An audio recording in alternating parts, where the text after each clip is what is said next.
আজকে আর তোমাদের সাথে রান্নাটা শেয়ার করিনি, কারণ মেয়ে আজকে খেতে চেয়েছে স্কুল থেকে এসে এগ রোল। তাই এগ রোলটা বানাবোই যখন, এগ রোলটাই তোমাদের সাথে শেয়ার করি। আমি সীমা নতুন আর একটা আইটেম নিয়ে এলাম তোমাদের সামনে। সেটা হচ্ছে এগ রোলের সমস্ত জিনিস আমি রেডি করে রেখেছি। ময়দাটা অনেকক্ষণ আগে মেখে রেখেছি, শসা, টমেটো, পেঁয়াজ, কাঁচা লঙ্কা সব কেটে রেখেছি, 4টা ডিম রেখেছি। ও 2টো খায় না কটা খায় দেখবো, ছোটো ছোটো করেই করব। সসটা সামনে রেখেছি, রিফাইন তেলটা সামনে রেখেছি। তাই একটু পরের থেকে শুরু করব।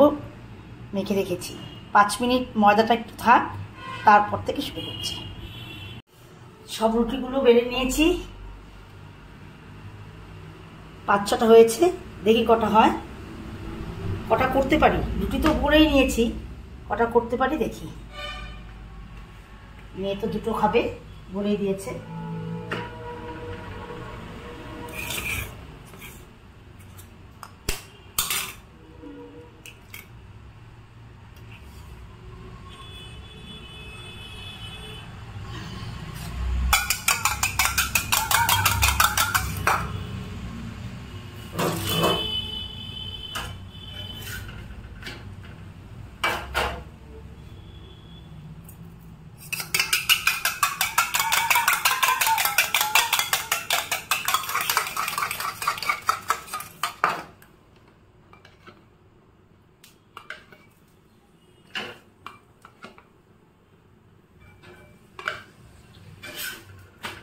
রুটিটাকে তেল দিয়ে ভাজতে বলেছে,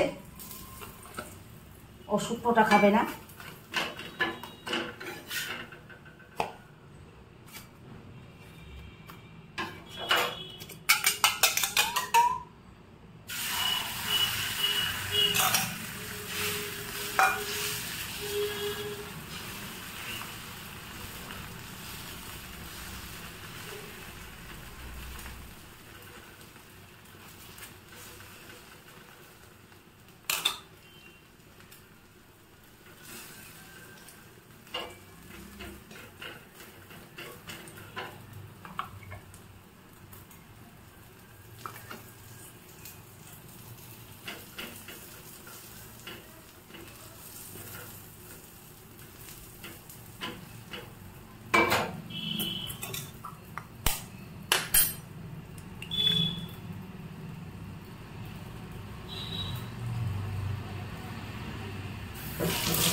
এই ছোটটা,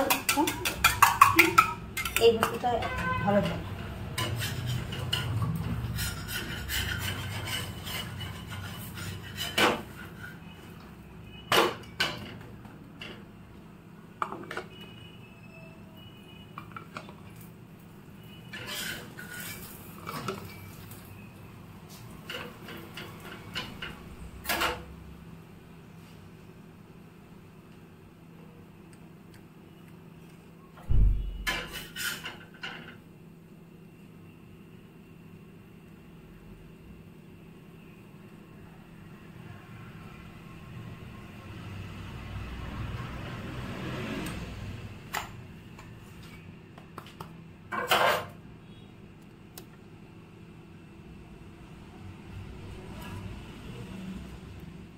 উপর দিয়ে লঙ্কা দিয়ে দেবো, পেঁয়াজ কুচি দিয়ে দেবো,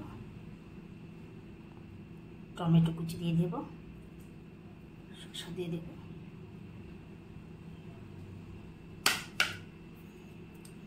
সস দিয়ে দেবো।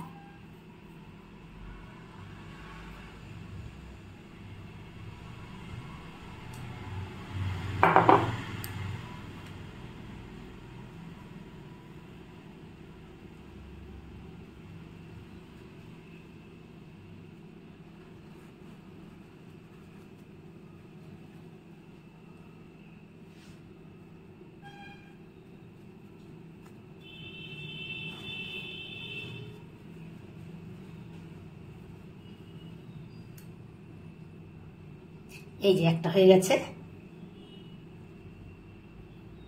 দিয়ে আসি। এই যে একবারে 3টা করে নিলাম। কেমন হয়েছে এই রোলগুলো তোমরা সবাই বলবে। খেতে তো মেয়ে বললো টেস্ট হয়েছে। আরও 3টা করে নিলাম, 2টো রুটি আছে, আরও দেখি করতে পারলে করব, দিয়ে আসছি। এগরোল বানানো হয়ে গেল, এই যে পরে আরও 2টো হলো, ভেবেছিলাম ডিমে হবে না, যাই হোক হয়ে গেছে। কেমন লাগলো তোমাদের জানাবে, একটু কমেন্ট করে জানিও, ভালো হলো না খারাপ হলো। খেতে তো টেস্ট হয়েছে, দেখারও একটা ব্যাপার আছে। যাই হোক, আবার কালকে আর একটা নতুন কিছু নিয়ে আসবো। ততক্ষণের জন্য টাটা।